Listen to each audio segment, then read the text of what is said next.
Ladies and gentlemen, this is Eddie Marcus, spokesman and advocate for basic human rights for all people.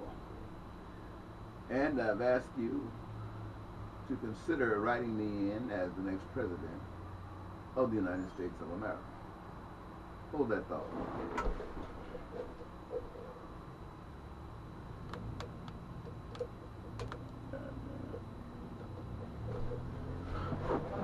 Trying to get a little better view here. Anyway, I want you to consider making me the next president of the United States of America. Now, generally, when I make a presentation, I try to prepare for everybody. But this is a special presentation, and it is not for everyone. This is for people who call themselves Christians, people who call themselves aware of another life, and that this life is one that is passing away and is preparatory for the next life.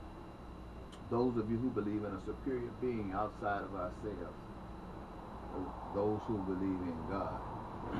Well, and I'm going to say God because when we say God, we're usually referring to an individual or a power that is common as far as understanding of it. And the reason I want to speak to you, ladies and gentlemen, Christians and Muslims, and whatever you are, is because what I have found out and what I usually tell you is information that has come to me just by living or by revelation.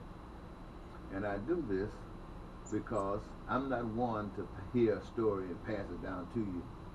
In other words, I'm not passing down stories that were supposedly given over 6,000 to 7,000 years ago, and I'm passing those stories down to you. Those stories have significant meaning, but time, my friends, will detach meaning, would make it hard and difficult to understand unless the one who's giving the message is quite aware of what's going on and has the equipment to make it right. Now, first of all, what do I want to say to those of you who call yourselves Christians and others who say you believe in a superior power called God? Well, I'm going to challenge you on that. I think that you are, and I want you to know what I think, is that you are Christian by tradition. Your people were, somebody in your family were Christians, or you've gone through some experience that allows you to listen to your pastor or a preacher, and he became your pastor, and you eventually called yourself a Christian by the standards that have been represented before you. But I challenge you on that because the standards that have been represented before you has nothing to do with Christianity. It has to do with man. It has to do with man. You see, most preachers, when I say most preachers, I'm talking about maybe about 95% of them, were never called by God. They were never qualified by God. Many of them, for one reason or another,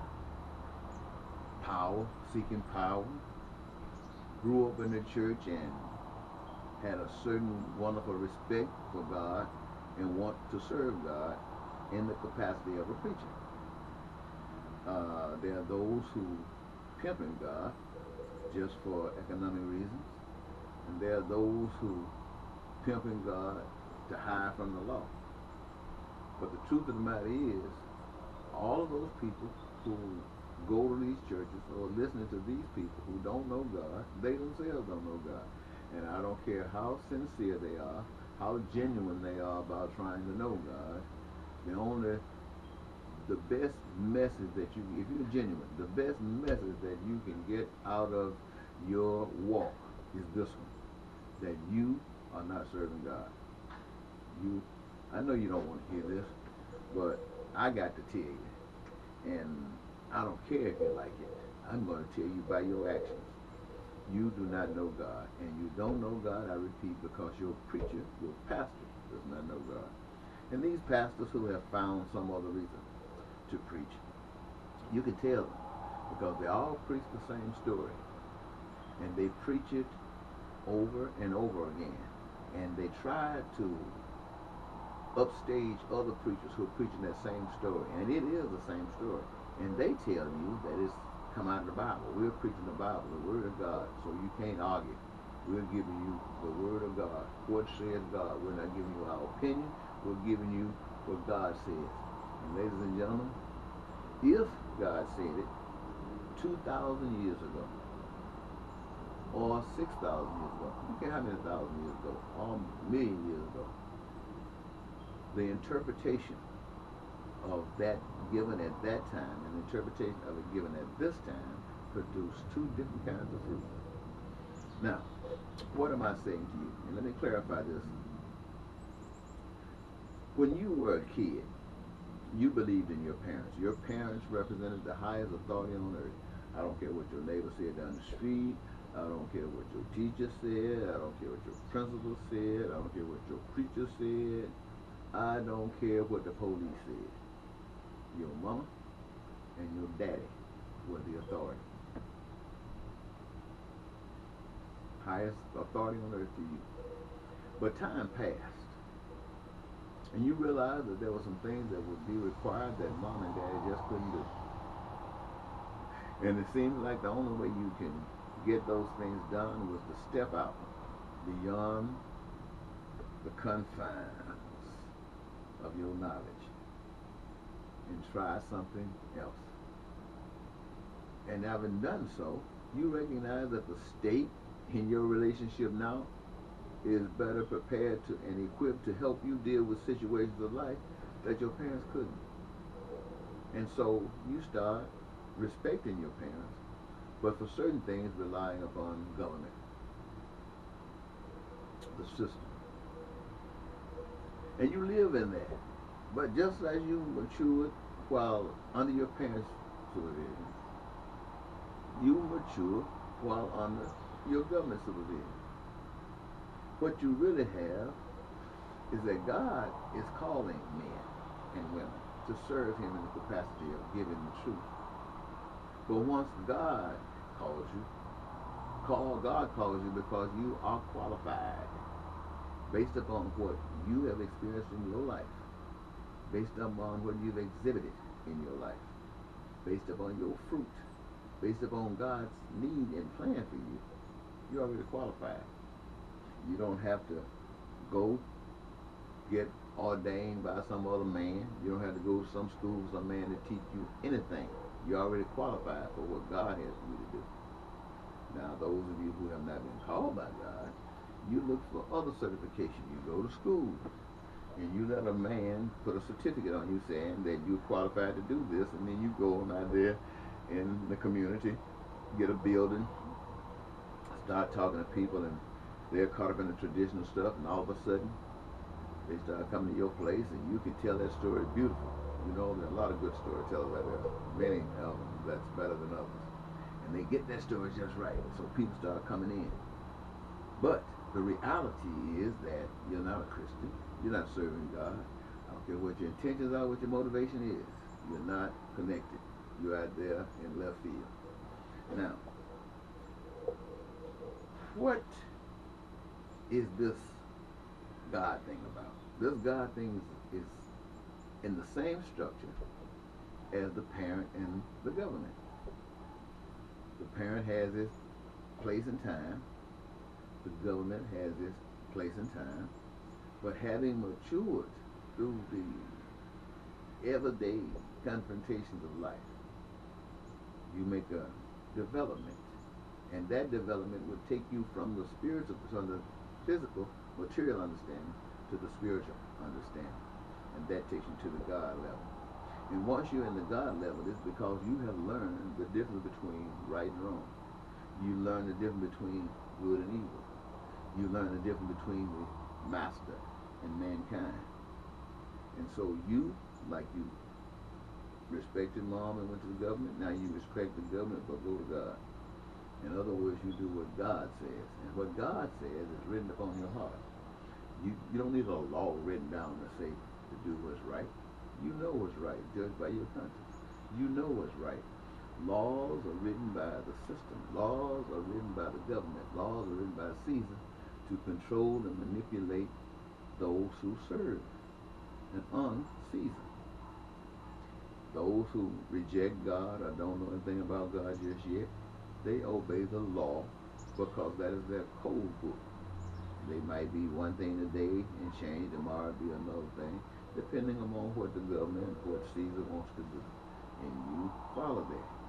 But once you're born again, once your life has been changed by the indwelling of the Spirit of God in you, those laws out there are for not for you.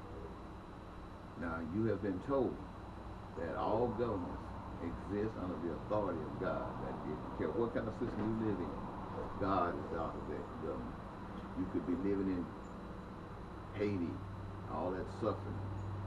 God is out of it, they say. Living in India, all that poverty, Calcutta, God is out of all that poverty, they say. You could be living in Iraq, Iran, Libya. God is out of all that, they say. But that's a lie. That's a lie. Caesar is the author of those governments. And very few people, if any, that are living under those jurisdictions or in those jurisdictions are led by the Spirit of God.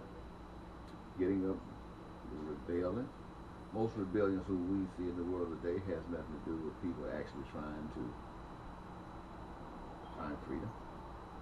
It's manipulation within the system to change the system to fit the needs of another idea of a system, which has nothing to do with you. You're just a tool used to go from one system to another, and in any event you still lose. But in one system, and that's being born again. When you change that, you change it here.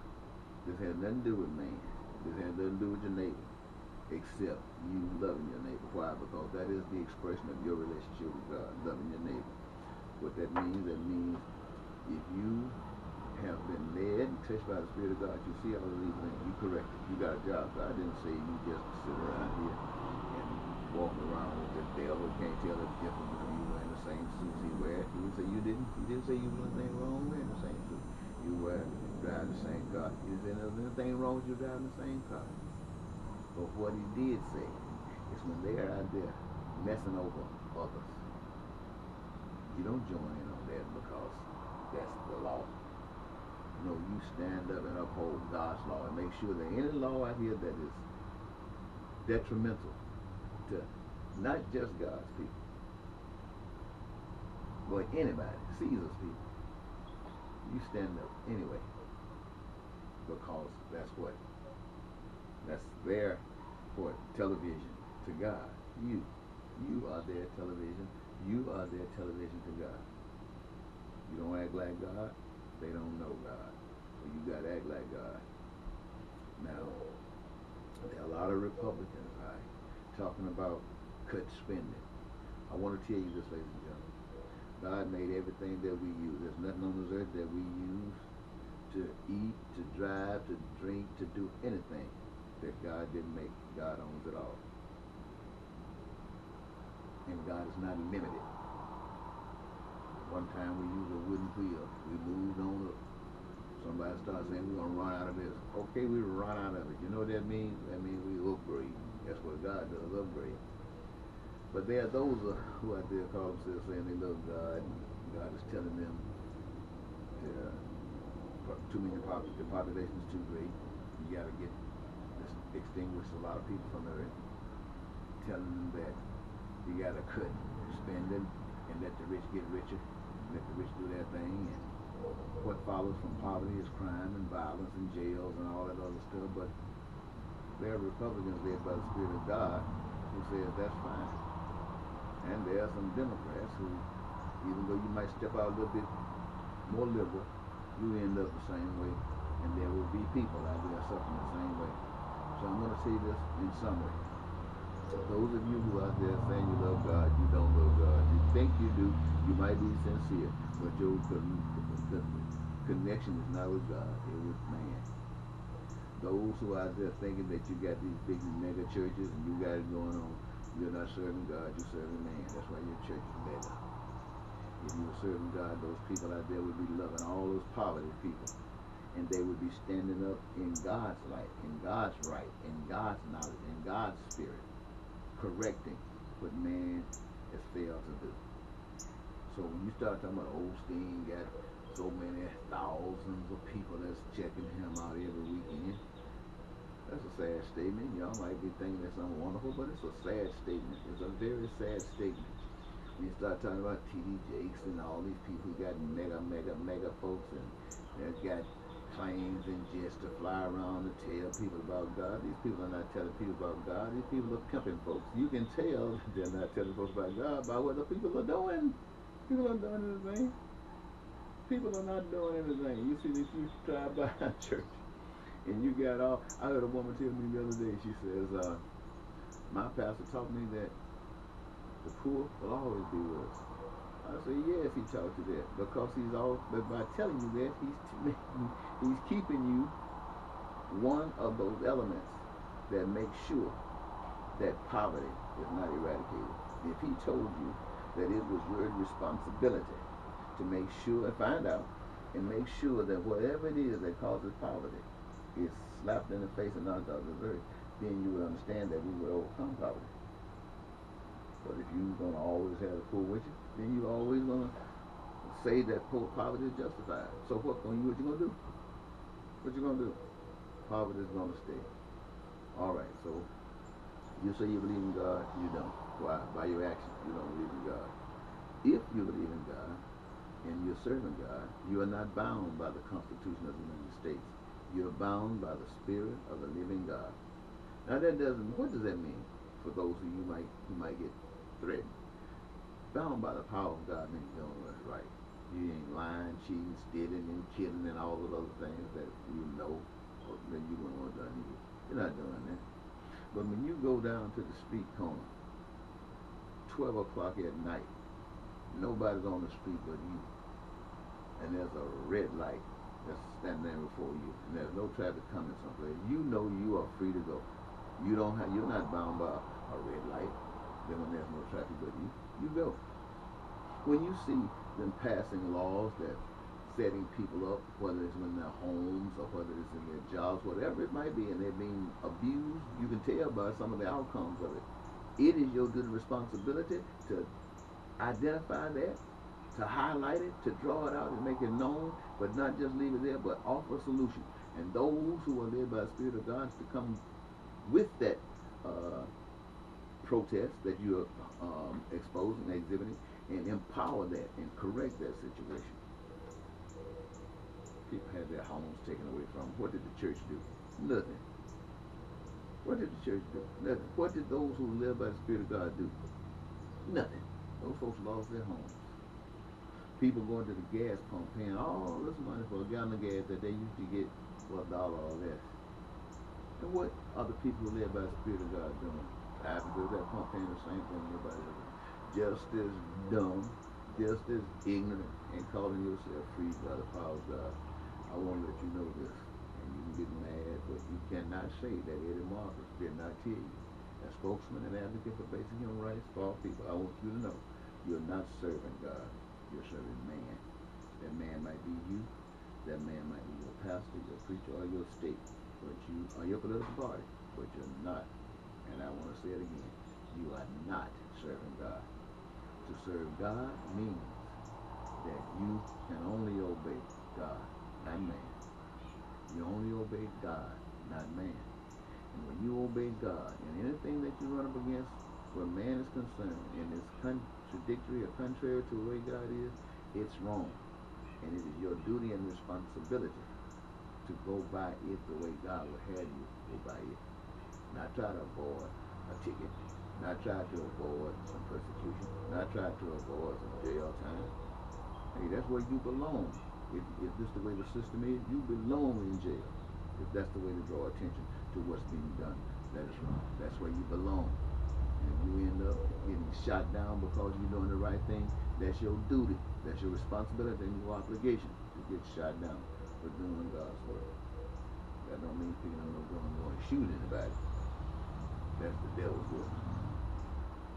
Well, I think I might have said enough. I don't apologize for anything I said. If I step on your toes, it's only because you put me in my way. And